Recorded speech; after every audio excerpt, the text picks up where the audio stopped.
Alors que les bolides paradaient sur la grille de départ, prêts à avaler un tour d'horloge complet par une chaleur estivale et en présence d'un public nombreux, en dépit de la concurrence des internationaux de France en tennis et de la Coupe du Monde de football, l'Audi A4 silhouette officielle brillait par son absence.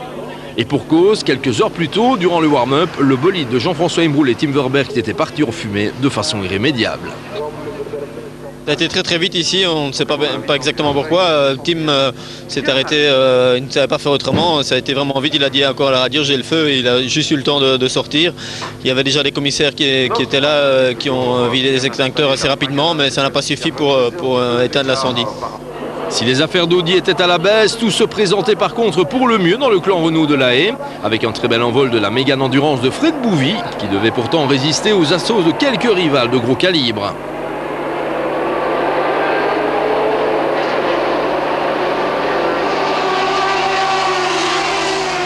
Et si la 55 de Marc Duhay réussissait forcément une très belle envolée, que dire alors du départ signé François Verbist avec la Porsche 996 GT3 Cup Force Motorsport.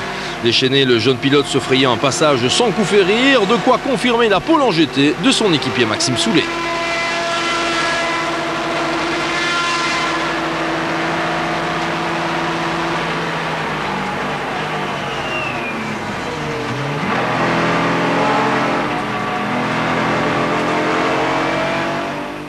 À l'avant du peloton, la Mégane de Bouvy ne tardait pourtant pas à sonner la charge, au point de d'emblée se ménager une avance d'une dizaine de secondes sur le reste de la meute. Le début de course ne réussissait par contre pas du tout au clan Jaguar, avec un petit accrochage synonyme de perte de temps pour la 1 de Jérôme Piry, Loïc Demont et Pierre-Yves Cortals. Rien de bien grave certes, mais l'essentiel était de vérifier que le bolide n'avait pas trop souffert dans la mésaventure. Mais apparemment, comme j'ai pu comprendre, il y a une petite touchette avec la Renault de Stéphane Lemray et Vincent. Bon, bah, c'est des choses qui arrivent. Bon, il y a eu plus de peur que de mal. Bon, il a préféré rentrer pour qu'on fasse un petit contrôle, parce que bon, ça a touché dans la roue arrière. Et là, je pense qu'il a bien fait, comme ça on était persuadé que la voiture était en ordre. Donc ça, c'est une bonne chose. Donc c'est un incident de course, on va appeler ça comme ça. Du côté de la 5 de Chouvel, Mathieu et Van de Poel, c'était par contre plus sérieux, avec des ennuis électriques qui provoquaient une chute de la X-Type Silhouette dans le classement. Quant à Pascal Mathieu, comme bien d'autres pilotes, il sortait détruit d'un relais marqué par une température de plus de 60 degrés dans l'habitacle de la Jaguar.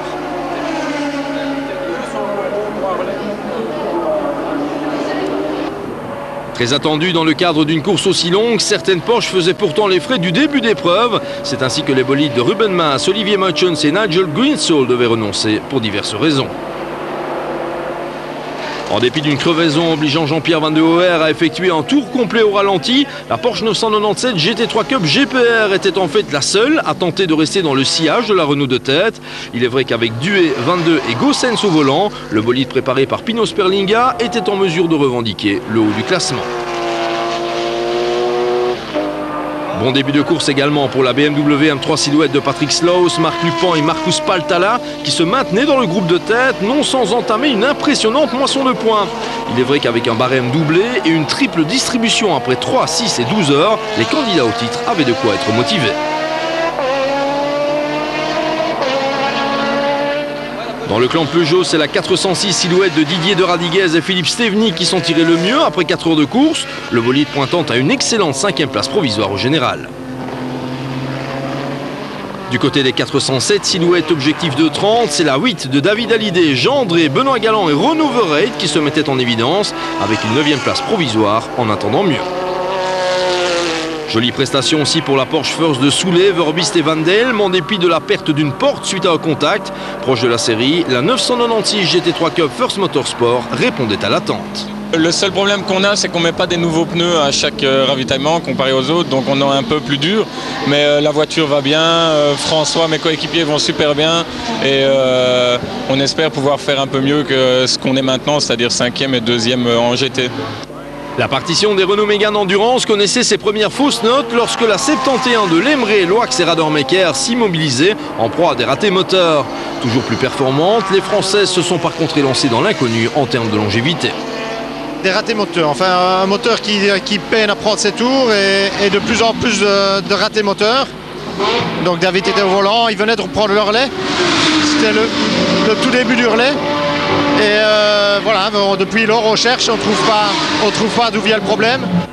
Début difficile également pour la BMW M3 Silhouette KS Motorsport d'Armand Fumal et Steve Van Meningen, les leaders du championnat, qui rencontraient un problème d'échappement coûtant la bagatelle de 37 minutes. De quoi contraindre l'équipage à une solide remontée. Parmi les autres hommes en vue de cette première partie d'épreuve, on pointait la BMW des Britanniques Wright, Redhouse et Walker qui menaient la danse en T5. Toujours au rayon des vraies voitures de tourisme, l'Opel Astra Coupé de Smiths, Kleinen CER créait la surprise en menant la classe 2 litres, précédant une très bonne Renault Clio 87 domptée par Bader, Burton et le Britannique Ryan Sharp, pilote du championnat du monde de voitures de tourisme. Et parmi les concurrents disposant de bolides plus modestes, ce sont les Toyota Yaris qui s'en tiraient à merveille, avec la 47 de 22 places et Van Beneden en tête de la classe T2, et la 50 de Cédric Verès et Sylvie Delcourt, déjà dominatrice en classe T1. Impossible de clôturer ce premier tour d'horizon sans aborder le cas de la Clio 42 qui voyait la jeune liégeoise Sarah Bovy effectuer le premier relais de sa carrière au volant de ce type de bolide. Et la cadette du peloton s'en tirait avec tous les honneurs, à tel point que la Française pointait déjà dans le top 25, plutôt impressionnant. Fatigant, très chaud aussi, mais je me suis amusé et je crois que c'est le principal. Je suis fort contente de mon relais, voilà. Ça s'est passé comment sur la piste avec le reste du peloton, les grosses autos, les plus petites? On a l'impression d'être en plein milieu d'un jeu de quilles. Il faut vraiment faire attention tout le temps, être dans les rétros tout le temps. Mais je pense que j'ai pas trop gêné, donc on verra. C'est donc sur une domination de la Mégane Endurance de Fred Bouvy, Vincent Vos et Kurt Monekens que s'achevait la première partie de l'épreuve. Mais à cet instant, de longues heures séparaient encore le peloton BTCS de l'arrivée de la course. C'est l'effervescence dans ces 12 heures de Spa, on se retrouve quasiment à la mi-course maintenant. Déjà beaucoup de problèmes pour certaines silhouettes, certains abandons également du côté des GT. Le leadership des Renault Mégane Silhouette peut-il perdurer? La 72 va-t-elle se maintenir en position de tête? La 55 de Marc Duet, Jean-Pierre Van de Hoer et Marc Gossens, la Porsche GPR peut-elle revenir et ravir la première place à la Renault? Autant de questions qui ont trouvé réponse dans la deuxième partie de course de ces 12 heures de Spa 2006. Comme on pouvait le craindre dans le clan du Delahaye Racing, la Mégane Endurance de Bouvy, Vos et Molekens n'allait pas être épargnée par des ennuis similaires à ceux rencontrés par l'autre voiture du team. C'est du côté de la rampe d'injecteur qu'il fallait chercher l'explication d'une lente descente aux enfers, preuve que rien ne remplace l'expérience dans le contexte des courses d'endurance. On pense que c'est une question de pression d'essence. Bon, les PC disent que la pression est liée, mais il y a quand même des problèmes, peut-être d'ouverture d'injecteur, enfin quelque chose par là-bas, on ne trouve pas. Les ennuis de la Mégane de tête faisaient les affaires de la BMW M3 Silhouette de Slaus, Lupan et Paltala qui pointaient au sommet de la hiérarchie à mi-parcours. Elle emmenait dans son sillage la Porsche GPR de Duet, 22 et Gossens qui poursuivait sa folle cavalcade pour ne pointer qu'à moins de 2 minutes du bolide de tête.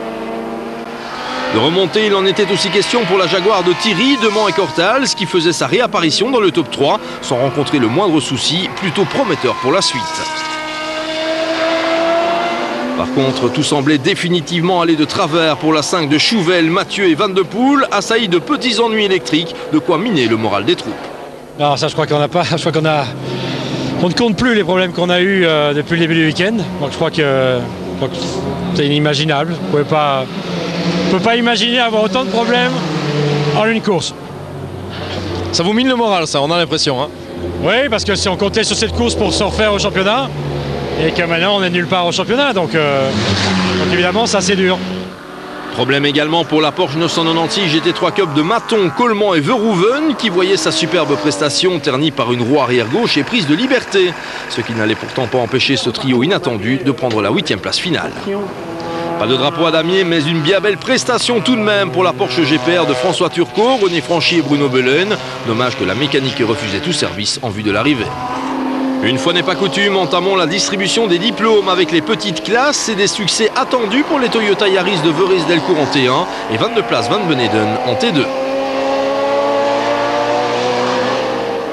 Du côté des 2 litres, la course rebondissait à de multiples reprises et contre toute attente, les Renault Clio étaient défaites par cette VW Golf pilotée par Dehaies, Beutart et Schins, excellente 11e du général. T3 toujours avec la superbe 18e place finale pour la jeune Sarah Bovy, associée à Wood, Vandenbroek et Segers, la concrétisation d'un bien beau parcours empreint de fiabilité. Longtemps dominatrice en T5, la BMW M3 de Bonnier, d'Allemagne, Liners et Gressens rendait les armes dans la dernière heure de course. De quoi favoriser le succès d'une autre bavaroise, la 75 de Blaise avec Van Heerum et Ponce.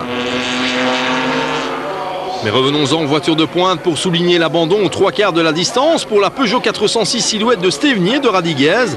La perte d'une roue provoquant un retrait qui n'était pourtant pas de nature à faire oublier un superbe parcours. On est assez fiers de l'exploit jusque-là. Quatrième, vraiment, on n'y croyait pas. Bon, le team, c'est un petit team quand même, avec une super ambiance. Donc quatrième, et la femme de Philippe qui pleurait. Mais bon, malheureusement, effectivement, ça n'a pas tenu.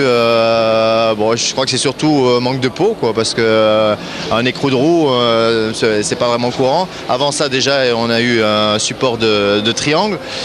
J'ai eu beaucoup de chance de ne pas sortir. Là, de nouveau avec la roue, beaucoup de chance de ne pas sortir.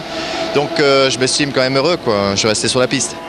On reste dans le clan Peugeot pour souligner les nombreux efforts de l'équipe Objectif de 30 qui a su faire fi de plusieurs problèmes pour amener la 407 Silhouette, notamment pilotée par David Hallyday, au 6e rang final, soit la 3e place dans le classement des silhouettes. Superbe parcours pour la Porsche First Motorsport de Verbiest-Souley-Vandelme qui ne faiblissait à aucun moment. Résultat, une 4e place finale et de grandes raisons d'être satisfait. La voiture a marché à merveille, le team a fait un bon travail.